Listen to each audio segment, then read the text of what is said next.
자, 우리 이제 요한복음 모처럼 이제 신약으로 봐서 요한복음 16장 오늘 페이지를 펴 놓으시고 7절에서 14절 다섯 구절의 요약이 되어 있죠. 우리 같이 읽겠습니다. 시작. 내가 너희에게 실상을 말하노니 내가 떠나가는 것이 너희에게 유익이라. 가면 내가 보혜사를 너희에게로 보내리니 그가 와서 죄에 대하여 의에 대하여 심판에 대하여 세상을 책망하시리라. 내가 아직도 너희에게 이를 것이 많으나 지금은 너희가 감당하지 못하리라. 그러나 진리의 성령이 오시면 그가 너희를 모든 진리 가운데로 인도하시리니 그가 스스로 말하지 않고 오직 들은 것을 말하며 장래 일을 너희에게 알리시리라. 그가 내 영광을 나타내리니 내 것을 가지고 너희에게 알리시겠음이라. 아멘. 저희들이 처음에 하나된 교회라고 명명할 때에 그 수식어가 위에 지금 주보에도 붙어 있을 건데 처음에는 성령과 말씀으로 하나된 교회 그렇게 했거든요. 성령과 말씀 제일 중요한 거죠. 성령과 말씀 두 축이죠. 우리의 재산, 우리의 어떤 정말 능력. 그런데 이제 그걸 말씀과 사랑으로 이렇게 바꾼 이유가 성령에 대해서는 세상 사람들이 잘 모르잖아요. 성령? 뭔데? 그래서 조금 그걸 폭을 이해도를 넓히기 위해서 그걸 이제 말씀과 사랑으로 하나 됐다 그렇게 됐는데 하나된 것은 예수님께서 그 십자가를 지시기 직전에 제자들에게 계속 말씀해서 너희와 나는 하나이니라. 아버지와 내가 하나이고 너희들도 서로 하나 되고 계속 그런 말씀을 하시거든요. 그래서 우리가 하나 되는 것은 말씀으로 성령밖에는 없거든요. 그래서 말씀과 성령으로 하나 된 교회인데 오늘은 이제 성령 강림절이잖아요. 이게 꼭 이해를 해 주셔야 뭐 성경에 있는 뭐 전체 내용을 제가 핵심만 가지고 오늘 한번 같이 말씀 중심으로 정리를 해보려고 그러거든요. 그래서 꼭 이해를 하셔야 우리 신앙생활을 정상적으로 성공할 수 있어요. 꼭 성령에 대해서 이해를 해주셔야 되고 그분이 나에게 어떤 역할을 하고 있는지 뭘 도와주고 계시는지 나는 그분을 어떻게 대하고 대접해야 되고 도움을 받아야 되는지 이걸 꼭 우리가 알아야 신앙생활을 성공할 수 있어요. 오늘은 내주하시는 성령님 이렇게 제목을 바쳤는데 내주 내부 외부 반대죠. 외부는 바깥쪽이고 내는 안쪽에 주 거하신다는 뜻이잖아요. 이게 안에 거하시는 내 안에 거하시는 성령님이라는 뜻이에요. 내 안에. 그래서 물론 사도행전 2장에 보면 아까 우리 기도했던 것처럼 이제 120명 성도들에게 첫 번째 성령이 강력하게 내렸죠. 그 능력의 성령까지 내린 거죠. 그래서 교회가 탄생하게 되는 것이 성령으로 말미암아 교회가 탄생하는 것이고 여러분들이 이 자리에 있는 것도 성령의 인도하심과 역사하심이에요. 오늘 이제 본문에 나오게요. 오늘 이제 그 성령 강림절은 예수님 부활 후 40일간 이 세상에 있었잖아요. 이 땅 위에. 그래서 많은 제자들을 만나서 격려하고 위로하시고 모든 것을 또 말씀을 하셨을 텐데 그리고 하늘로 올라가신 후 10일 그러니까 부활하셔서 40일 동안 계시고 하늘로 올라가시고 10일 합해서 50일이잖아요. 그러니까 부활 이후 50일 이후에 그래서 오순절 그러는 거예요. 오순절 성령 강림. 그래서 항상 오순절 그러면 성령 강림한 예수님 부활 후 50일 하나님이 승천하신 후 10일 그렇게 보시면 돼요. 오늘 이제 본문을 좀 해석을 해드려야 되는데 한번 펴보세요. 요한복음 16장 5절부터 볼게요. 예수님께서 십자가 바로 지시기 직전에 제자들에게 부탁하시고 당부하시고 하신 말씀이에요. 5절에 보면 지금 내가 나를 보내시니 즉 하나님에게로 내가 가는데 지금 승천하시는 것을 말씀하시는 거잖아요. 죽으시고 부활하시고 승천하시고 가는데 너희 중에 나더러 어디로 가는지 묻는 자가 없고 도리어 내가 이 말을 함으로 너희 마음에 근심이 가득하였도다. 그러니까 하나님 어디로 갑니까? 왜 갑니까? 막 물어보고 싶지만 예수님이 떠난다는 소식에 뭐 그냥 아직은 깨닫지를 못하니까 묻는 자도 없고 근심이 가득했다 그랬잖아요. 제자들이 근심, 불안하고 두렵잖아요. 지금 예수님이 가시면. 그렇잖아도 지금 교회 지도자들이 지금 협박하고 잡아 죽이려고 하는 판에 그러니까 근심이 가득하죠. 그 다음에 7절 오늘 본문에 와서 그러나 내가 너희에게 실상을 말하니 실제를 내가 말해준다. 내가 떠나가는 것이 너희에게 유익이다 그러시거든요. 떠나가는 것이 내게 유익이다. 유익이란 말씀을 쓰셔요. 내가 하늘로 올라가는 것이 유익이다는 거죠. 그래 놓고 이유가 나오죠. 내가 떠나가지 아니하면 보혜사가 너희에게로 오시지 아니할 것이요 가면 내가 그를 즉 보혜사를 너희에게로 보내리니 이러셨어요. 자, 그러니까 유익이란 말을 쓰셨는데 앞으로 성령이 오시면 예수님에 대해서 완전히 이해해야 되고 또 그 예수님의 사역을 이어갈 수 있고 이런 이제 뜻이죠. 그리고 8절로 와서 그가 즉 성령이 와서 죄에 대하여 의에 대하여 심판에 대하여 세상을 책망하시리라. 책망이란 말을 썼죠. 죄, 의, 심판 이 세 단어가 나왔는데 누가 죄인인지 누가 죄인이냐 누가 의인이냐 그 다음에 누가 심판받을 자냐 그래서 이 세상이 잘못 생각한 것을 드러내리라는 뜻이에요. 그러니까 세상은 죄를 깨닫지도 못하잖아요. 그 다음에 세상은 의에 대해서 멸시하잖아요. 결국 그래서 예수님을 죽인 거죠. 그 다음에 세상은 장차 올 심판에 대해서 무관심해요. 이 세상이 다인 것처럼. 그래서 그 세상에 대해서 책망하신다, 정죄하신다는 뜻이에요. 9절. 죄에 대하여라 하면 이제 설명을 간단히 했어요. 죄에 대하여라 하면 그들이 나를 믿지 아니하며 원래 여러분 죄라는 것은 하나님의 뜻과 맞지 않는 거, 합당하지 않는 게 다 죄예요. 그런데 여기에서는 예수 믿지 않는 불신앙에 대해서만 한정을 하는 거예요. 지금 예수를 인정하지 않았다는 거죠. 그러니까 궁극적으로 인간의 죄는 하나님에 대한 죄를 말하는 거예요. 그러니까 하나님하고 안 맞는 거, 틀어진 거, 그래서 다 죄입니다. 그래서 여기에서 죄는 예수 그리스도를 메시아로 인정하지도 않고 거부하는 그걸 정죄할 것이다. 이제 반대로 10절 의죠. 죄의 반대 의. 의에 대하여라 함은 내가 아버지께로 가니 이게 승천을 말하는 거죠. 아버지께로 들려 올라가니 너희가 다시 나를 보지 못하며. 그러면 여러분 예수님은 하나님의 뜻에 온전히 복종하잖아요. 하나님에도 불구하고 온전히 복종해서 그 다음에 영광스럽게 하늘로 올라가십니다. 하늘로. 그러니까 하나님께서 예수를 영광의 자리로 끌어올리시고 창세전에 아버지와 함께 가졌던 영화로서 다시 영화롭게 하셨다. 그렇게 표현되어 있거든요. 성경이. 다시 영화롭게 하셨다. 이것이 하나님의 완전한 의입니다. 예수님도 들러 올라갔다, 부활했다, 들러 올라갔다 그 말은 하나님의 죄가 없이 의롭다 그런 뜻. 예수 자체가 의예요. 그 다음에 하나님이 그 의로운 자를 하늘로 끌어올려서 영화롭게 하셨다. 그 자체가 하나님의 완전한 의이고 그 의를 세상은 모르는 거죠. 11절 심판에 대하여라 함은 이 세상 임금 여러분 이제 세상 임금 예수님도 이 세상 임금으로 표현하잖아요. 사탄 마귀를. 에베소서 2장 2절은 공중권세 잡은 자, 그러니까 이 땅의 모든 권세를 잡은 자. 그 다음에 에베소서 6장 12절은 어둠의 세상 주관자, 통치자예요. 눈에는 안 보이지만. 그래서 이 세상 임금 왕이 사단 마귀 그 졸개들이 귀신 악한 영들이래요. 그 세상 임금을 심판했다는 거예요.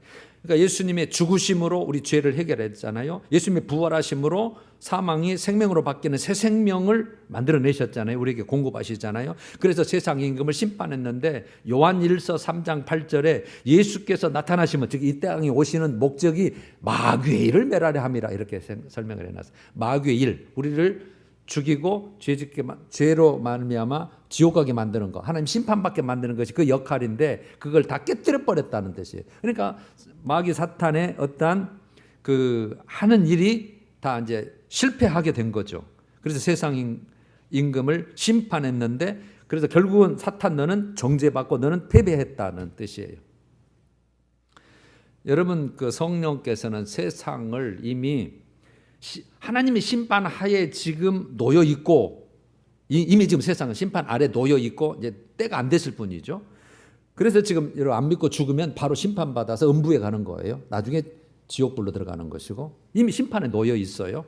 그리고 그 정죄의 선고는 이미 확정되어 있어요. 확정되어 있고 그 다음에 앞으로 완전한 심판, 멸망이죠. 있음을 드러내 주신다는 거죠. 성령이 오시면. 이게 성령을 모르면 안 받으면 이걸 알 수가 없어요. 뭐 그런 게 있대? 이렇게 되는 거죠. 그러니까 성경은 여러분 세상을 심판한다. 산자와 죽은 자를 심판하러 오신다. 하나님 사람의 은밀한 것까지라도 하나님이 다 심판하신다. 모든 사람들의 행위대로 업적대로 공로대로 하나님이 다 행위를 따라서 그걸 따라서 다 갚아주시고 심판하시고 벌하시고 상 주신다 이렇게 돼 있잖아요. 그 심판하시는 분은 하나님과 예수 그리스도다 이렇게 성경에 돼 있어요. 그런데 그걸 깨닫게 만드는 것이 성령이라는 거예요. 자, 그 다음에 12절. 내가 아직도 너희에게 이를 것이 많으나 지금은 너희가 감당하지 못한다. 지금 감당하지 못해요. 여러분 제가 오늘 이 메시지를 성경 말씀을 그대로 풀어드려도 이해 못하시는 분이 계실 수도 있어요. 감당을 못하는 거예요. 이해를 못한다는 뜻이에요. 아직은 긴가 민가 모르겠는데 이런 뭐 괜찮아요. 지금 성장 과정이니까. 그래서 오늘 메시지가 중요한 거예요. 왜? 가장 중요한 것이기 때문에.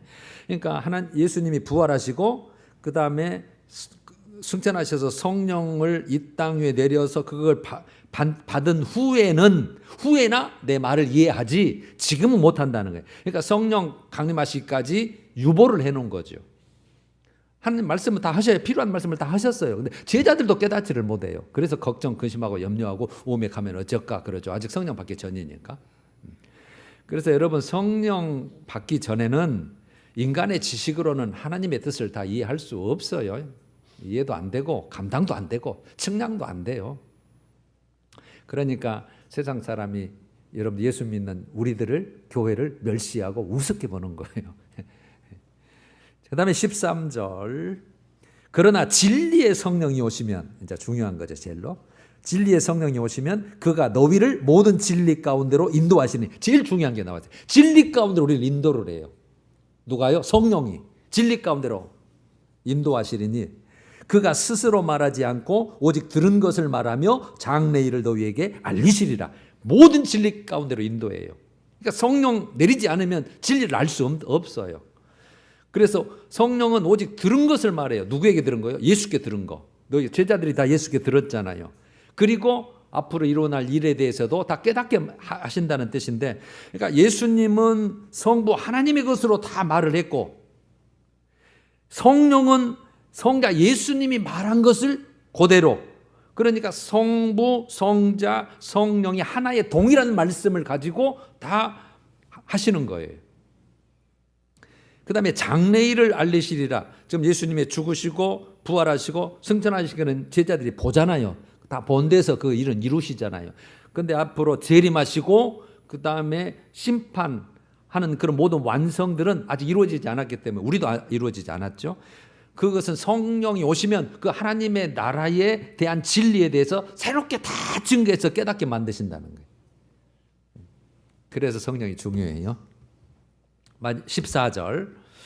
그가 내 영광을 나타내리니 내 것을 가지고 너희에게 알리시겠습니다. 그러니까 성령의 최고의 사역 중에 하나가 그가 내 영광을 나타내리니 예수의 영광을 드러내요. 증거해요. 성령께서.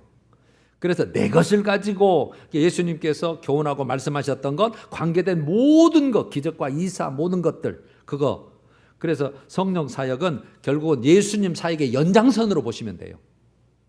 예수 그리스도 중심적으로, 예수 그리스도 중심적으로 그 예수님의 연장선. 그래서 또 다른 보혜사라고 설명을 해요. 예수님께서 또 다른 보혜사를 너희에게 보낸다면, 그러면 지금 보혜사는 누구란 뜻이에요? 예수님 말씀하고 있을 때는 자기가 보혜사라는 것은 옆에서 돕는 자란 뜻이거든요. 내가 너희를 돕는다. 내 구원을 위해서.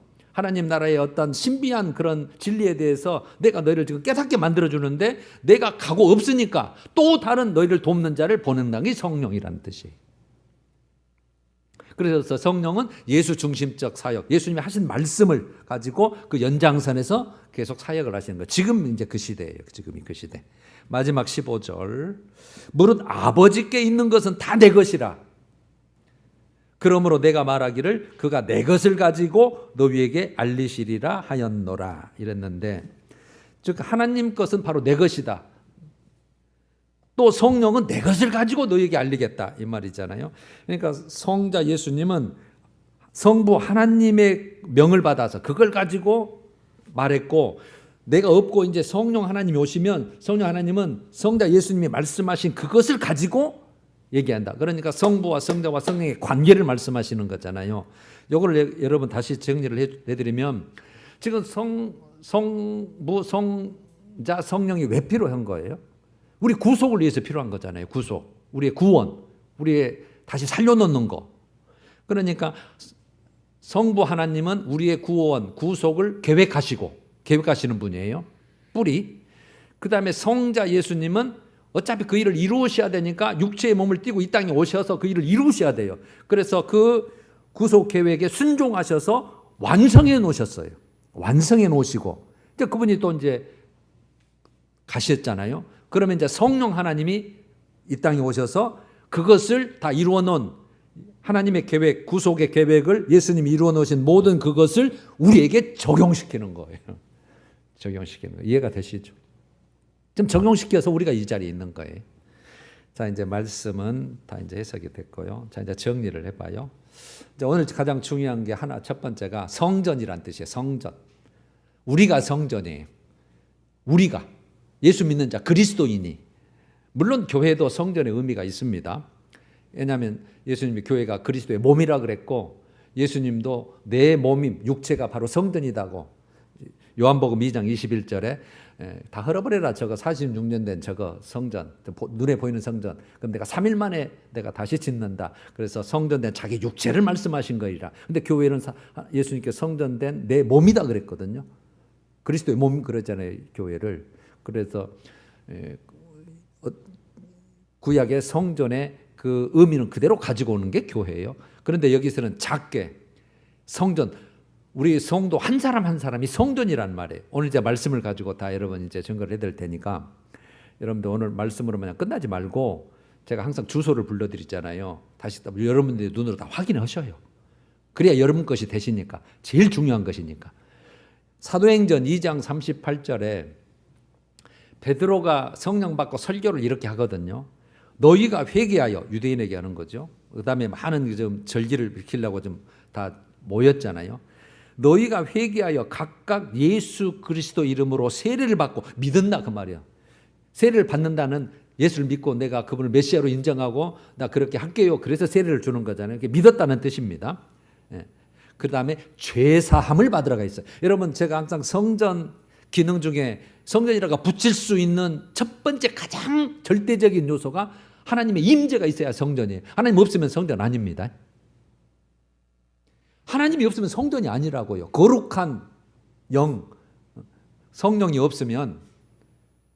그래서 지금 뭐 교회라가 십자가 붙어가지고 많이 예배가 있을 수 있지만, 이단도 있을 수 있지만, 성령이 없으면 그거는 우리로서는 교회라고 생각하지만 그건 진짜 성전이 아니에요. 하나님이 안 계시면.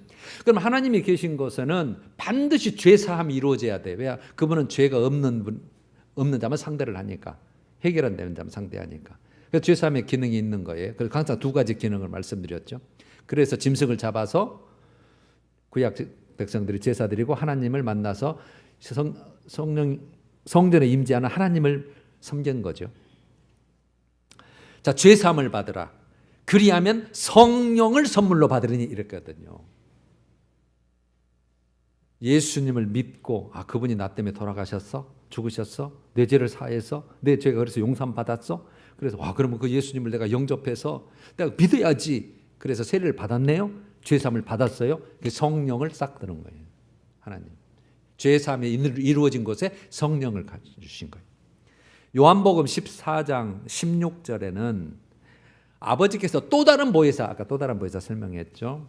또 다른 보혜사 성령을 너희에게 주사 너희와 함께 있게 하시리니, 함께 있게 하겠다 하고 그래요. 함께 있게 하겠다. 그는 진리의 영이라. 진리의 영이라 해놓고 그는 너희 속에 계시겠음이라 그랬거든요. 너희 속에. 그러니까 여러분들 속에, 내 속에, 제자들 속에, 예수 믿는 자들의 속에, 마음 속에 있는 거예요. 이 속에 계시는 거예요. 눈에는 안 보이지만. 그래서 고린도전서 3장 16절에 정리를 딱 마무리를 해놔버린 거예요. 너희는 너희가 하나님의 성전인 것을 알지 못하느냐. 성전이다 그 말이죠. 하나님의 성전이다. 그래서 하나님의 성령이 너희 안에 계시는 것을 알지 못하느냐. 확실하다 그 말이잖아요. 하나님의 성령이 너희 안에 계신다. 예수 믿는 자들, 죄사함 받은 자들, 지금도 예수를 메시아로 인정하고 그분을 주인으로 삼고 사는 자들. 그러니까 이걸 여러분 성령은 그리스도의 영이다. 뭐 그렇게 표현이 돼서 그리스도의 영.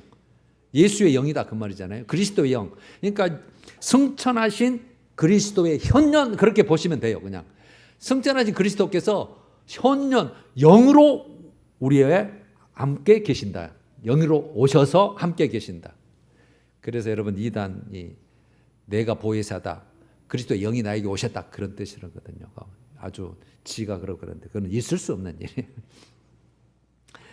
승천하신 그리스도의 현년으로 보셔야 되고 그래서 제자들도 성도들도 우리도 그리스도와 동행함을 체험하고 있는 거예요. 지금 체험했고 또 체험할 수 있고. 왜?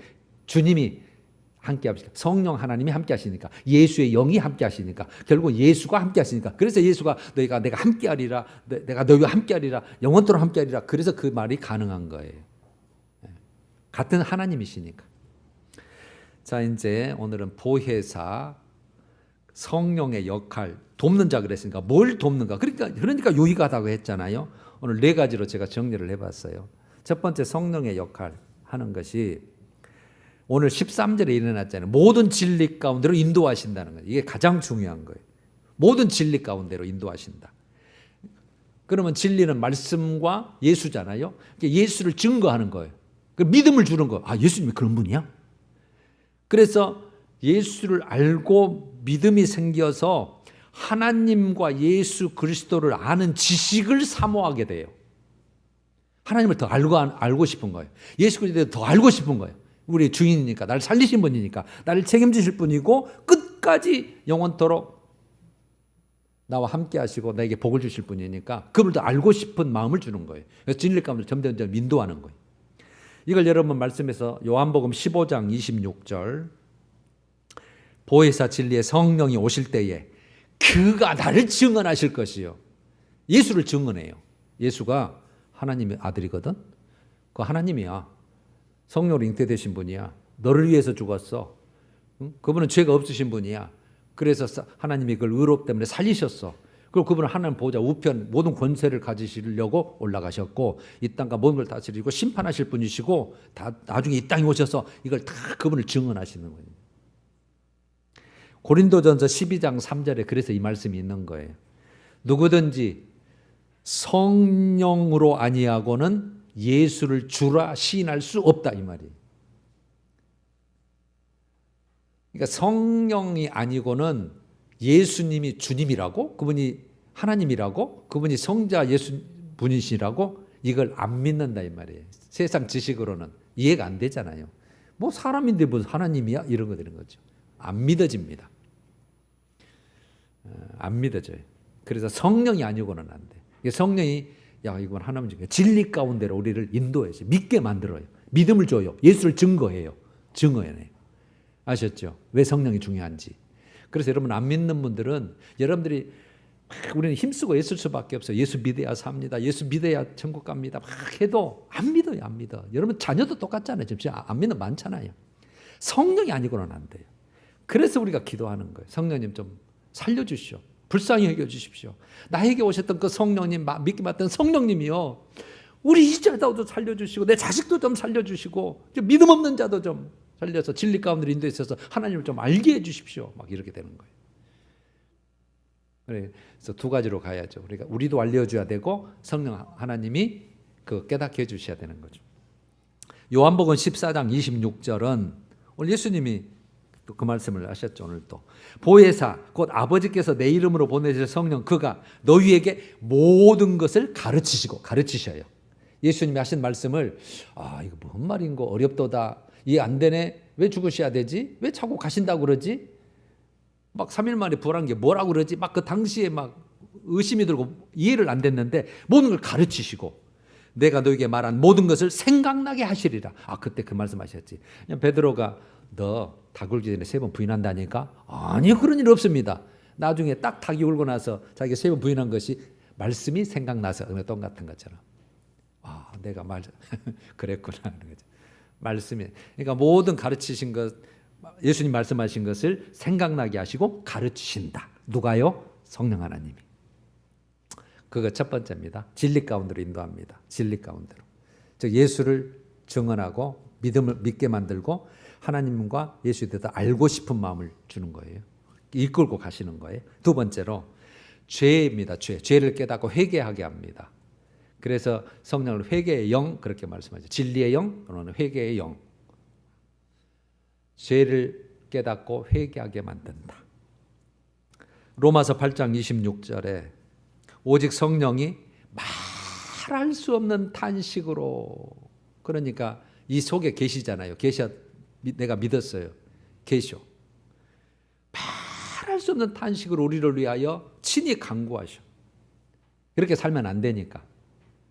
하나님과 나하고 안 맞으니까 탄식하신다는, 인격이시니까 탄식하신다는 표현을 쓰시고, 에베소서 4장 30절은 하나님의 성령을 근심하게 하지 말라 그래요. 근심한다. 이것도 인격적으로 말씀하셨죠. 근심하게 하지 마라. 막 근심하고 탄식하신다는 말은 거의 이제 동일한 부류죠. 그러니까 근심하고 탄식해. 여기서 근심하고 탄식해요. 너 그렇게 살면 안 돼. 막 그런 것이 막 깨달아져. 내가 여기서 근심하고 탄식하시니까 인격이신 그분이. 그러니까 맞네, 내가 죄 지었네. 그걸 우리가 인식하고 깨달아서 회개하게 한다는 말이에요. 회개하지 않는 자는 이 분이 없든지 말을 안 듣든지 깨닫지 못하든지.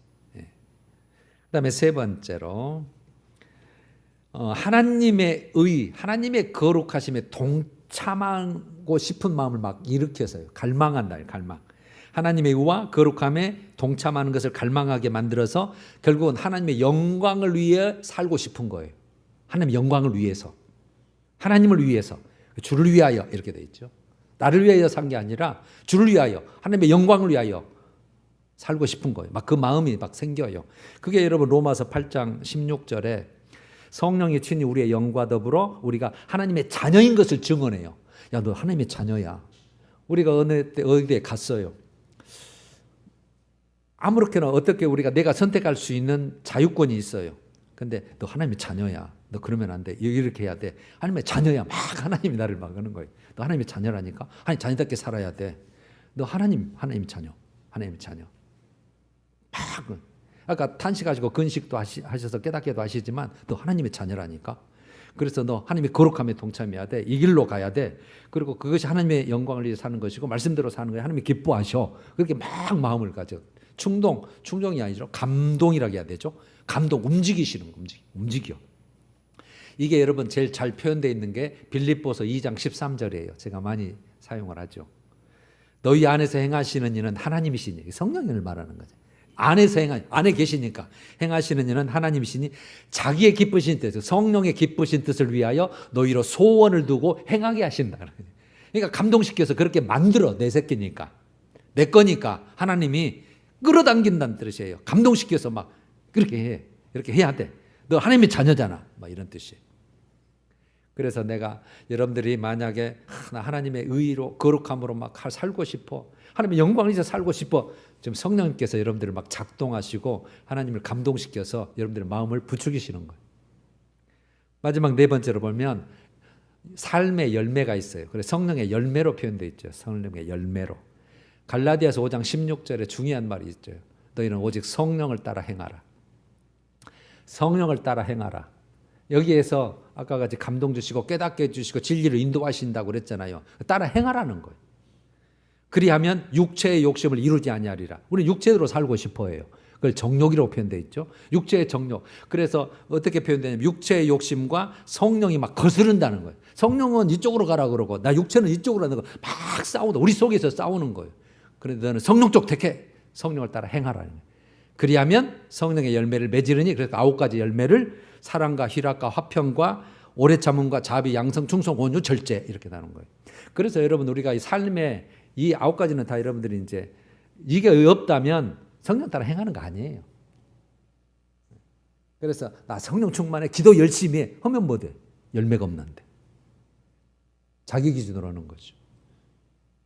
여러분 성경은 정확하게 해서 우리의 칼날과 같이 우리 모든 걸 다 쪼개서 판단해버려요. 그러니까 여러분들이 아무리 예를 들어서 뭐 아무거나 나 충성 없어, 나 절제 못해, 사람 화평 못 시켜, 나 가면 막 화평해야 되는데 내가 가면은 막 더 다툼이 나고 막 깽판 되고 막 전쟁 일어나. 성령 안 된다. 성령 따라 행한 거 아니에요. 그러니까 금방 드러나는 거예요. 이거는 금방 드러나 버려요. 그러니까 아무리 그래서 나는 기도 열심히 한다, 성령 충만하다, 천만에 능력 행한다. 그런데 덕이 없고 막 아니에요. 그래서 이거는 다 이게 판단되는 거예요. 여러분. 이 영적 분별력을 가지고 보면 진짜 저분이 성령 따라서 믿음대로 자기를 죽이고 육체를 죽이고 성령 따라서 내가 손해가 보더라도 사는 사람인지 지 정령 욕심대로 교회는 다니지만 지 뜻대로 세상 방식대로 살고 있어서 하는지 다 드러나 버리잖아요. 그걸 다 주님께서 말씀을 갖다 딱 대놓고 다 판단하신다는 것이 그 히브리서 그 말씀이죠. 벌거벗은 것 같이 다 드러난다. 벌거벗은 것 같이. 4장 13절이네요. 4장 히브리서 4장 12절 13절. 자, 이제 우리가 4가지로 요약을 했어요. 진리로 인도하신다, 죄를 회개하게 하신다, 의와 거룩한 삶을 갈망하게 하신다, 그다음에 삶의 열매가 있게 하신다. 하나님의 거룩한 성품에 참여하는 거죠, 결국은. 자, 이제 여기에서 오늘 중요한 게 이제 그건 여러분 성경에서 다 나와 있는 거니까. 진짜 주의할 거, 진짜 경각심을 가져야 될 거, 정말 우리가 할 일이 뭐냐는 거죠, 진짜. 이게 오늘 이제 핵심이에요. 들어보지 못한 말씀. 여러분 성경을 보면 육체를 가지신 예수님도 그래서 한계가 있는 거예요. 육체를 가지셨기에 피곤도 하셨고 배고프셨고 왕따 당해서 슬프기도 하셨고 그러셨어요. 육체를 가지신 이 땅에 계신 예수님도 마음대로 할 수 없는 어쩔 수 없는 대상이 있어요. 그게 성령이에요. 여호와의 영, 여호와의 신으로 표현되어 있는 거. 구약은 성령이라는 표현을 안 써요. 여호와의 신, 여호와의 영, 그금을 거스르질 못해요. 성령을. 그러니까 여러분 예수님께서 세례 받으실 때 성령이 비둘기같이 충만히 임했죠. 그래놓고 그때 바로 성령 받고 나서 사역 시작하기 전에 그때 예수께서 성령에 이끌리어 마귀에게 시험을 받으러 광야로 나가셨다고 표현해요. 이끌려요. 그러니까 거절을 못하는 거예요. 거절하면은 예수님 하나님의 구원 사역 순종하지 못하니까 이루지 못하는 거죠. 완성 못 시키는 거죠. 그러니까 말하자면 하나님의 뜻을 거역하는 거죠. 그러니까 성령에 이끌려 가는 거예요. 이끌려. 성령이 가야 된다. 그래서 가서 순종하시는 거예요. 성령에. 육체를 가지셨으니까 지금. 그래서 예수님도 이 표현을 쓰셔요. 마태복음 12장 31절 32절입니다. 마태복음 12장 31절 32절을 꼭 찾아보세요. 예수님께서 이렇게 말씀하시는 거예요. 가르치시면서 사람에 대한 모독죄와 모독은 사하심을 얻어요.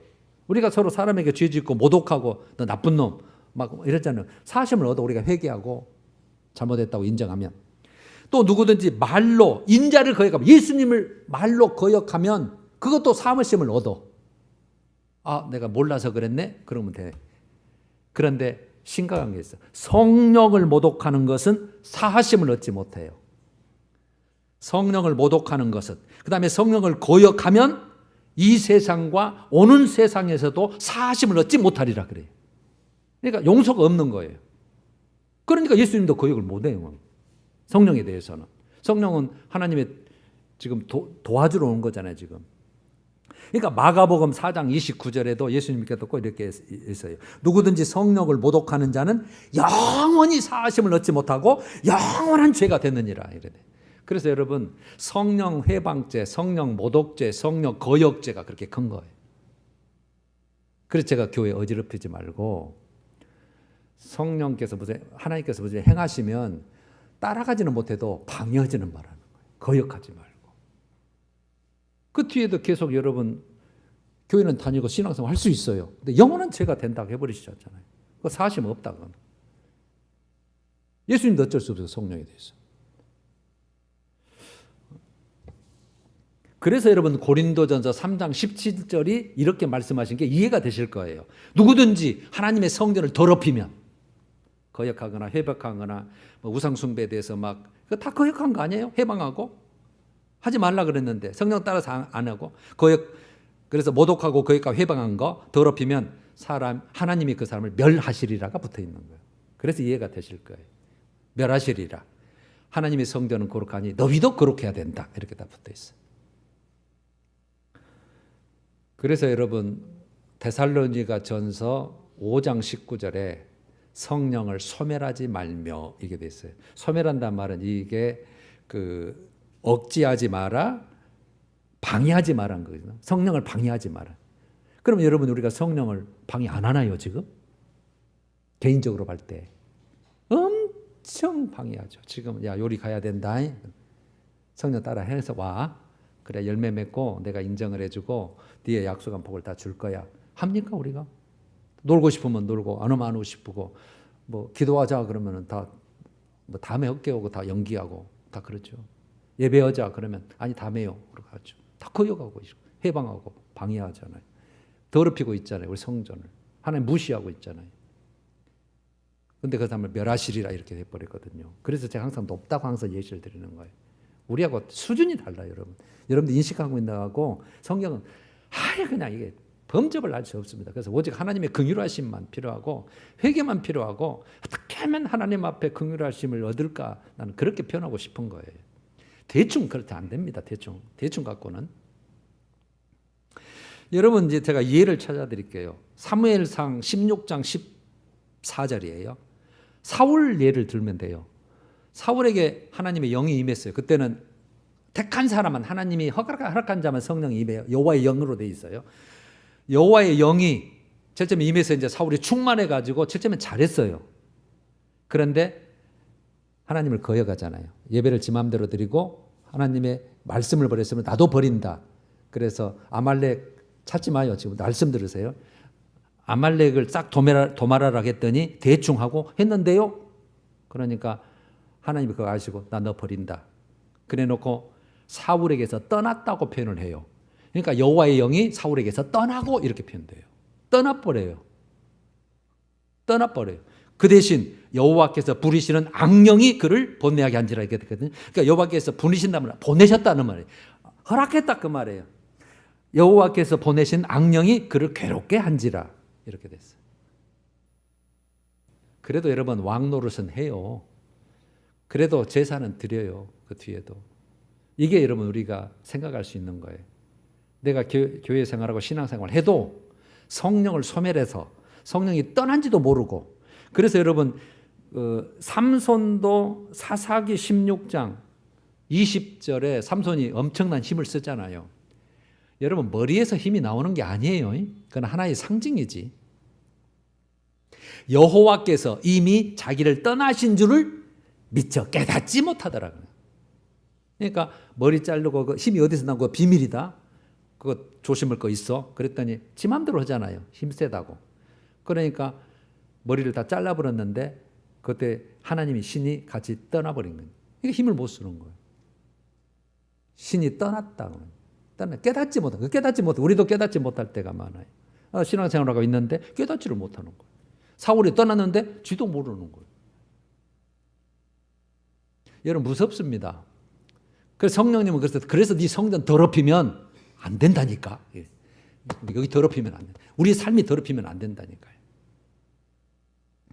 갈라디아서 3장 3절은 너희가 성령으로 시작했다가 육체로 마치겠느냐? 그러니까 여러분 성령이 떠나보면 육체밖에 안 남았어. 육체의 삶만 나는 거예요. 육체의 삶만.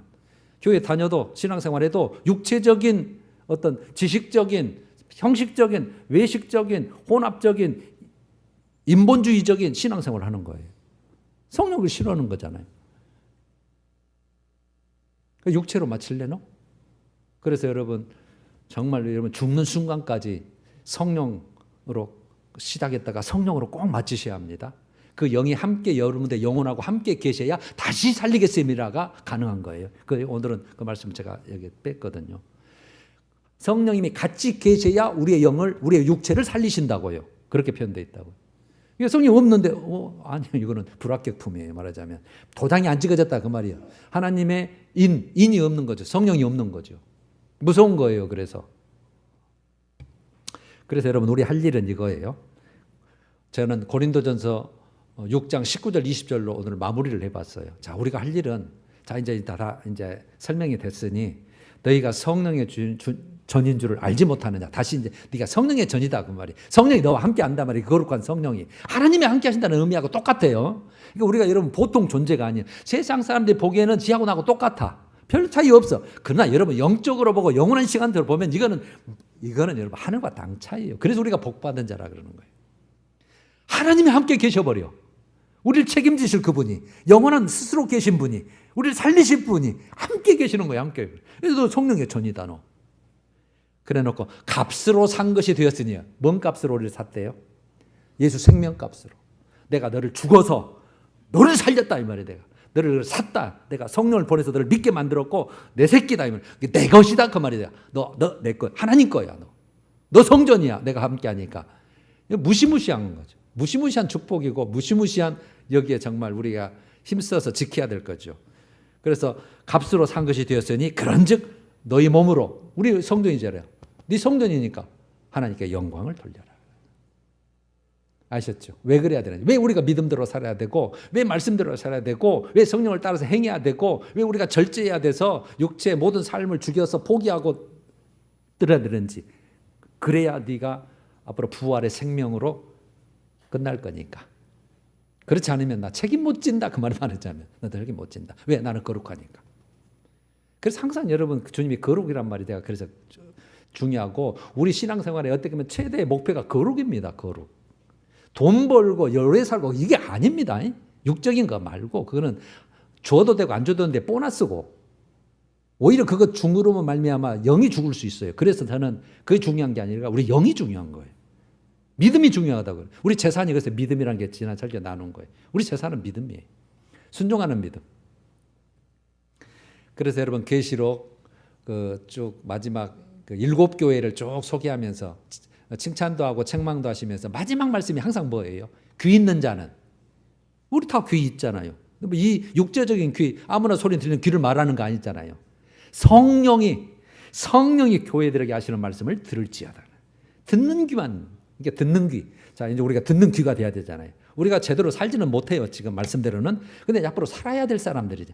못 사는 것은 회개하고 어떻게 하면 한 걸음 더 나아가서 정말 하나님의 인정을 받고 정말 긍휼을 받을까, 이런 우리 지금 위치예요. 그러니까 우리는 영적 귀와 영적 눈을 열어서 그분이 뭘 말씀하시죠? 오늘 기능 4가지 말씀하셨잖아요. 진리로 인도하신다니까 할렐루야 아멘. 죄를 회개한다니까 회개해야지요. 우와 거룩하게 하나님의 영광을 위해 살아야지 아멘. 그렇게 살 수 있도록 결단하고 도와주옵소서. 그다음에 우리가 열매로 이런 9가지 열매가 폭 나오니까 그렇게 살도록. 그래서 우리가 항상 말씀대로 일하시고 말씀을 증거하시고 말씀을 깨닫게 하시니까, 그래서 항상 내가 말씀과 기도로 끝난다 그랬잖아요. 모든 설교는. 그래서 말씀을 읽으시고 내 것 되게 하시고, 그 다음에 간구하는 거예요. 기도. 하나님, 성령 하나님 내 안에 계시는데 그분이 나를 다스리도록 도와주십시오. 내 힘대로 안 되네요. 이 사건도 하나님이 책임져 주시고 아버지 뜻대로 정말 열매 맺도록 내가 어떻게 행할 것인지 다스려 주시고 내가 할 대로 해 도와주세요. 그래서 기도하는 거예요. 그게 여러분 성령을 대접하는 것이고, 그것이 그렇게 사는 게 성령에 충만한 삶인 거예요. 막 능력이 가고 귀신주도, 이거는 여러분 능력 다른 쪽이고.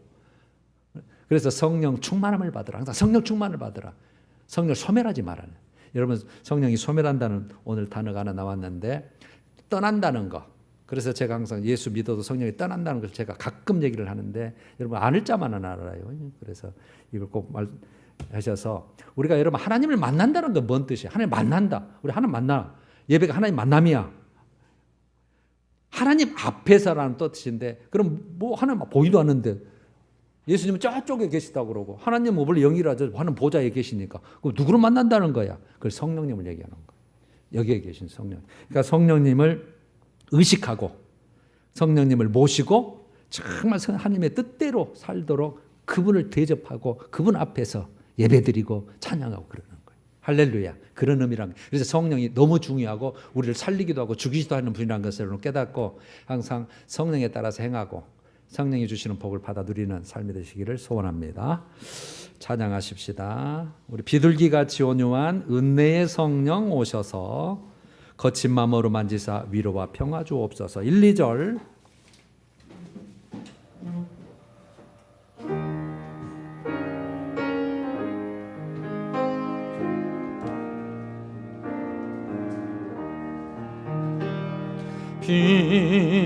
비둘기같이 온유한 은혜의 성령 오셔서 거친 마음으로